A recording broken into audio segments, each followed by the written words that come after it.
I want to know how the president will react to however the Democrats act. What's the backstory on the marching orders from Senator Schumer, Speaker Pelosi? How are the Democrats going to act to this tremendous speech?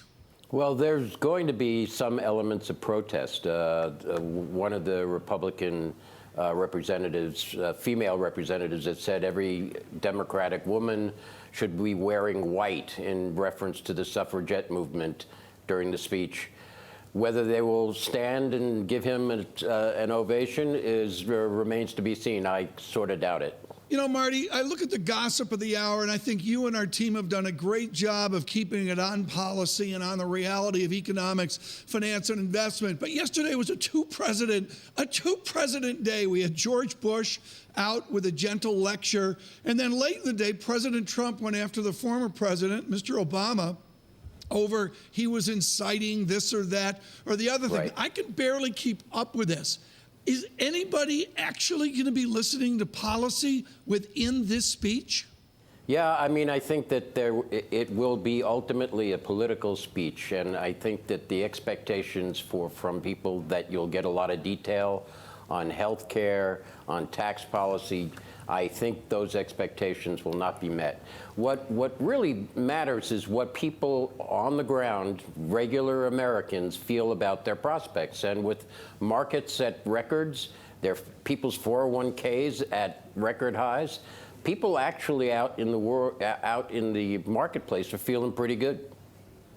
Okay, Marty, will Donald Trump actually focus his budget speech, as you can call it, on national security and public safety? And if that's the case, will he ask for more money for defense?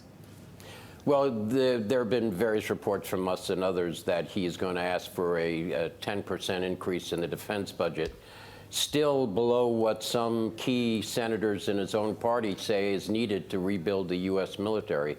So you can expect to hear him say how he plans to rebuild the U.S. might in order to confront the world, but some people think he hasn't gone far enough, which is pretty interesting. Okay, if that's the only thing he delivers, Marty, will it disappoint the markets? The markets seem to be expecting a lot more, as you were suggesting. Yeah, you know, I don't really know what the markets are expecting. I guess they want to see, there is this theory that doing nothing in Washington is great for the markets. So whether it's the prospect of infrastructure spending and tax reform and regulation reduction, or basically stasis is what's propelling the market, we'll have to wait and see. Marty, let's digress here. People don't know that you've been doing this since 1884. Let's bring up Noah Feldman of Bloomberg View. Marty and I both agree that Professor Feldman up at Harvard is pretty good at our constitutional effort. From Bloomberg View, the president's love-hate relationship with the First Amendment, the government can't target certain ideas because of the perspective that they embody. The court calls this viewpoint discrimination. There's a legal jargon, viewpoint discrimination. The reporters in the gaggle aren't just passively listening, they're actively speaking. Limiting attendance to preferred news organizations is deeply in conflict with the principle of viewpoint discrimination. Marty, we saw John Micklethwaite's comments off of the uproar last weekend. We've now got to move forward to a new press White House discussion. Is there any inkling we're going to get that?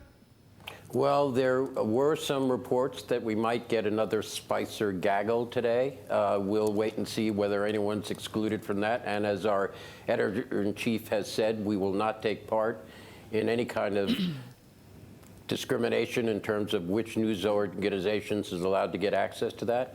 So we'll wait and see. There was such a furor over it, it sort of lost sight of the fact that the gaggle itself was worth virtually nothing, since the press secretary said almost inane comments at that briefing. It doesn't amount to anything anyway. But the relationship with the press is stormy, and that's just the way Trump wants it.